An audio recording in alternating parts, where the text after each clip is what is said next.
August ತಿಂಗಳ ಸಂಭ್ರಮ ಶನಿವಾರದ ಚಟುವಟಿಕೆ ಮಾಧ್ಯಮ ಮತ್ತು ಅಂತರ್ಜಾಲದ ಸದ್ಬಳಕೆ. ಈ ಕಾರ್ಯಕ್ರಮವನ್ನು ಕುರಿತು ನಮ್ಮ ಶಾಲೆಯಲ್ಲಿ ಮಾಧ್ಯಮ ಮತ್ತು ಅಂತರ್ಜಾಲಕ್ಕೆ ಸಂಬಂಧಿಸಿದ ರಸಪ್ರಶ್ನೆ ಕಾರ್ಯಕ್ರಮವನ್ನು ನಡೆಸುವುದರ ಮೂಲಕ ವಿದ್ಯಾರ್ಥಿಗಳಿಗೆ ಇದರ ಅರಿವು ಮತ್ತು ಜಾಗೃತಿಯನ್ನು ಮೂಡಿಸುವಂಥ ಕೆಲಸವನ್ನು ಮಾಡಲಾಯಿತು. ಇದಕ್ಕಾಗಿ ನಮ್ಮ ವಿದ್ಯಾರ್ಥಿಗಳಿಗೆ ಹಲವಾರು ಪ್ರಶ್ನಾಕೋಟಿಯನ್ನು ಹೊಂದಿರುವಂಥ ಪ್ರಶ್ನೆಗಳನ್ನು ತಯಾರಿಸಿಕೊಂಡು ನಾವು ಕ್ವಿಜ್ ಅಥವಾ ರಸಪ್ರಶ್ನೆಯನ್ನು ಮಾಡುವ ಮೂಲಕ ಜ್ಞಾನಾರ್ಜನೆಯನ್ನು ಮಾಡಲಾಯಿತು.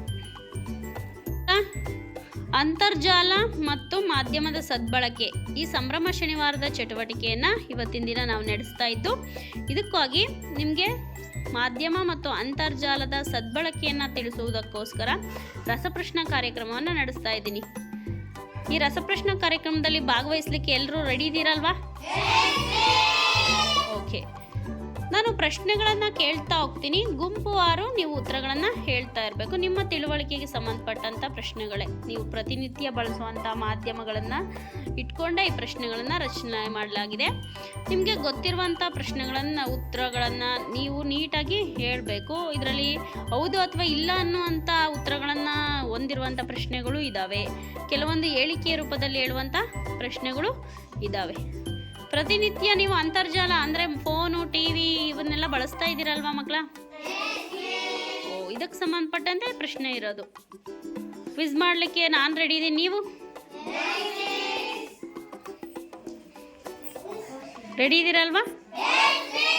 ಓಕೆ, ಕ್ವಿಜ್ ಪ್ರಾರಂಭ ಮಾಡೋಣ. ಓಕೆ, ಪ್ರಶ್ನೆಗಳಲ್ಲಿ ಪ್ರತಿಯೊಂದು ತಂಡಕ್ಕೂ ಒಂದೊಂದು ಪ್ರಶ್ನೆಗಳನ್ನು ಕೇಳ್ತೀನಿ. ಇದಕ್ಕೆ 4 ಉತ್ತರಗಳನ್ನು ನಾನೇ ಹೇಳ್ತೀನಿ. ಅದರಲ್ಲಿ ಸರಿಯಾದ ಉತ್ತರನ ನೀವು ಆಯ್ಕೆ ಮಾಡಬೇಕು ಮಕ್ಕಳ.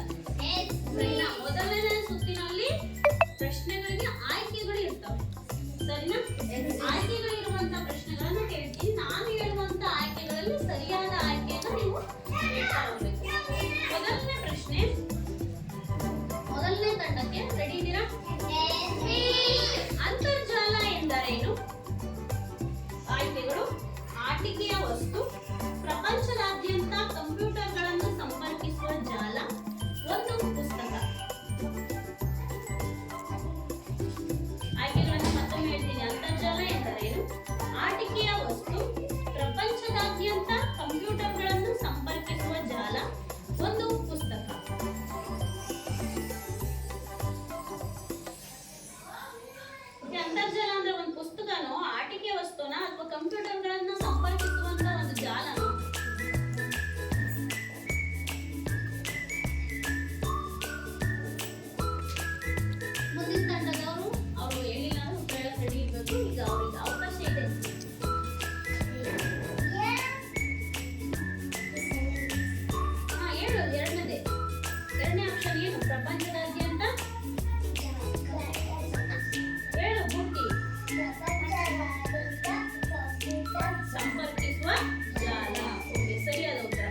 ಈ ಸುತ್ತಿನಲ್ಲಿ ಎರಡನೇ ಸುತ್ತಿನಲ್ಲಿ ಆಯ್ಕೆಗಳಿರಲ್ಲ, ಪ್ರಶ್ನೆಗಳನ್ನು ಮಾತ್ರ ಕೇಳ್ತೀನಿ. ಅದಕ್ಕೆ ಹೌದು ಅಥವಾ ಇಲ್ಲ ಈ ಎರಡು ಉತ್ತರಗಳನ್ನು ಮಾತ್ರ ಕೊಡ್ಬೇಕು.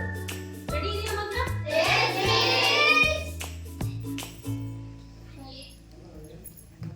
ಹೌದು ಅಥವಾ ಇಲ್ಲ ಅಷ್ಟೇ. ಒಬ್ಬ ವ್ಯಕ್ತಿ ಅಥವಾ ಕಂಪನಿಯ ಅನುಮತಿ ಇಲ್ಲದೆ ಫೋಟೋ ಅಥವಾ ವಿಡಿಯೋವನ್ನ ಸಾಮಾಜಿಕ ಜಾಲತಾಣದಲ್ಲಿ ಹಂಚಿಕೊಳ್ಳಬಹುದು. ಓಕೆ, ಉತ್ತರ ಇಲ್ಲ. ಒಬ್ಬ ವ್ಯಕ್ತಿಯ ಅನುಮತಿ ಇಲ್ಲದೆ ಸಾಮಾಜಿಕ ಜಾಲದಲ್ಲಿ ಫೋಟೋಗಳನ್ನ ಹಂಚಿಕೊಳ್ಳಬಹುದು ಅಂತ ಹೇಳಿದೆ. ಹೌದಾ? ಇಲ್ಲ. ಇಲ್ಲ, ಸರಿಯಾದ ಉತ್ತರ. ಕ್ಲಾಪ್ಸ್. ಅದರಲ್ಲಿ ನಮ್ಮ ವಿಳಾಸ ಅಥವಾ ಫೋಟೋವನ್ನ ಯಥಾವತ್ತಾಗಿ ಹಾಕಬಹುದು. ಹೌದು ಅಥವಾ ಇಲ್ಲ? ಇಲ್ಲ.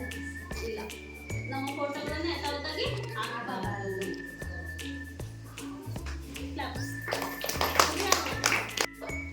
ಆನ್ಲೈನ್ ನಲ್ಲಿ ಕಳಿಸುವ ಉಡುಗೊರೆ ಲಾಟರಿ ಗೆದ್ದಿದ್ದೀರಿ ಎಂಬ ಸಂದೇಶಗಳನ್ನ ನಾವು ನಂಬಬಹುದು.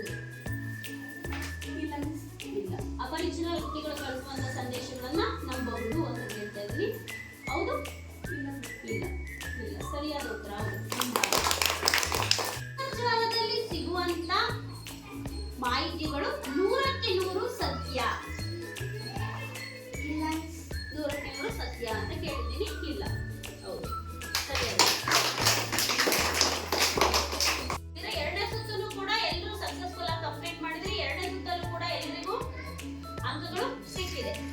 ಓಕೆ, ಮೂರನೇ ಸುತ್ತು. ಮೂರನೇ ಸುತ್ತಿಗೆ ವಸ್ತುನಿಷ್ಠ ಉತ್ತರಗಳನ್ನ ಹೇಳ್ಬೇಕು. ನಾ ಪ್ರಶ್ನೆಗಳನ್ನ ಕೇಳ್ತೀನಿ. ಈ ಪ್ರಶ್ನೆಗಳಿಗೆ ನಿಮ್ಮ ಉತ್ತರಗಳು ಹೆಂಗಿರ್ಬೇಕು? ವಸ್ತುನಿಷ್ಠವಾಗಿರ್ಬೇಕು. ಒಂದೇ ಪದದಲ್ಲಿ ಉತ್ತರ ಹೇಳ್ಬೇಕು. ಅರ್ಥ ಆಯ್ತಾ? ಇಲ್ಲಿ ಬಂದ್ರೆ ಒಂದನೇ ತಂಡಕ್ಕೆ ತುಂಬಾ ಹತ್ತಿರದಿಂದ ಸ್ಕ್ರೀನ್ ಅನ್ನ ಅಥವಾ ಮೊಬೈಲ್ ಅನ್ನ ನೋಡುವುದರಿಂದ ನಮ್ಮ ದೇಹದ ಯಾವ ಅಂಗಕ್ಕೆ ತುಂಬಾ ತೊಂದರೆಯಾಗುತ್ತದೆ? ಕಣ್ಣು ಮತ್ತೆ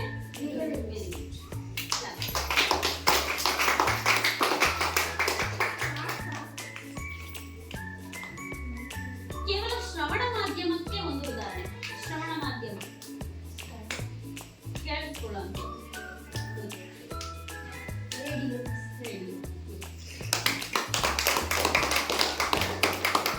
ದೂರು ದಾಖಲಿಸಲು ಭಾರತ ಸರ್ಕಾರ ನೀಡಿರುವಂತಹ ಸಹಾಯವಾಣಿಯ ಸಂಖ್ಯೆ ಯಾವುದು?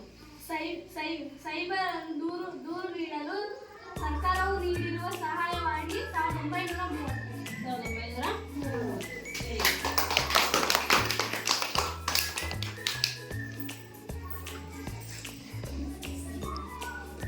ಟಿವಿಯಿಂದ ನಮಗೆ ಹಾನಿಯಾಗದಂತೆ ನಾವು ಅವೆರಡು ವಸ್ತುಗಳನ್ನು ಎಷ್ಟು ದೂರ ಕುಳಿತು ನೋಡಬಹುದು?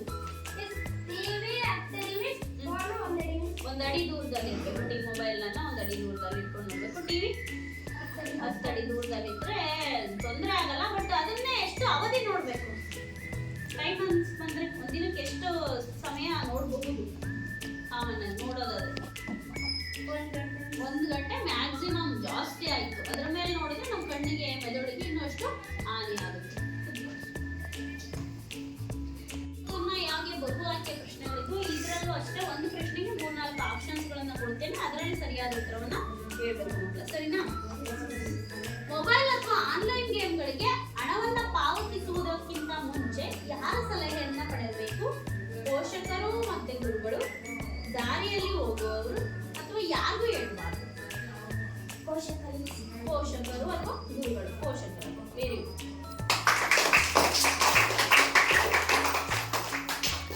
ಅಂತರ್ಜಾಲವನ್ನ ಬಳಸುವಾಗ ಅಥವಾ ಮೊಬೈಲ್ಗಳನ್ನ ಬಳಸುವಾಗ ಯಾವಾಗಲೂ ಯಾವುದನ್ನ ಅನುಸರಿಸಬೇಕು?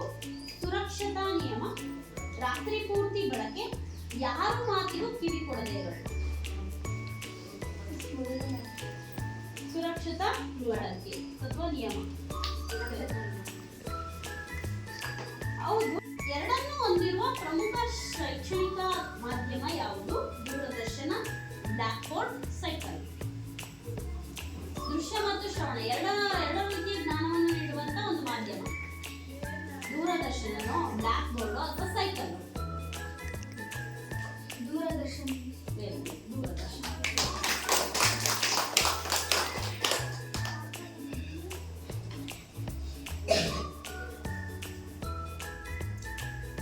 ಮಾಧ್ಯಮಗಳಿಂದ ನಾವು ಪಡೆಯುವ ಅತ್ಯಂತ ಮುಖ್ಯ ಲಾಭ ಅಂದ್ರೆ ಕಣ್ಣಿನ ದೋಷ ಹೊಸ ವಿಷಯದ ಬಗ್ಗೆ ಮಾಹಿತಿ ಮತ್ತು ಜ್ಞಾನಾರ್ಜನೆ, ಆಟಿಕೆಗಳು.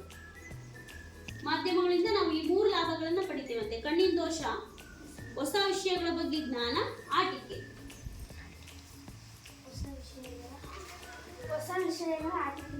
ಹೊಸ ವಿಷಯಗಳ ಬಗ್ಗೆ ಆಟಿಕೆ, ಹೊಸ ವಿಷಯಗಳ ಬಗ್ಗೆ ಜ್ಞಾನವನ್ನ ಪಡಿತೀವಿ. Very good.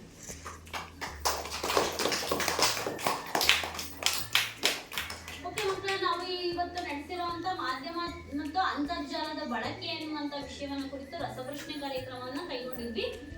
4 ತಂಡಗಳಿಗೂ 4 ಸುತ್ತುಗಳನ್ನ ನಡೆಸಿದ್ವಿ. 4 ಸುತ್ತಿನಲ್ಲಿ ಎಲ್ಲಾ ಮಕ್ಕಳು ಸ್ವಲ್ಪ ಕೆಲವೊಂದು ವಿಚಾರಗಳ ಅಲ್ಲಿ ಇಲ್ಲಿ ಅನ್ನೋದನ್ನ ಬಿಟ್ರೆ ಉಳಿದಿರೋ ಎಲ್ಲ ಮಾಹಿತಿಗಳು ಚೆನ್ನಾಗಿ ಹೇಳಿದ್ರೆ ಎಲ್ಲ ಭಾಗವಹಿಸಿದಂತ ಎಲ್ಲ ವಿದ್ಯಾರ್ಥಿಗಳಿಗೂ ಅಭಿನಂದನೆಗಳು.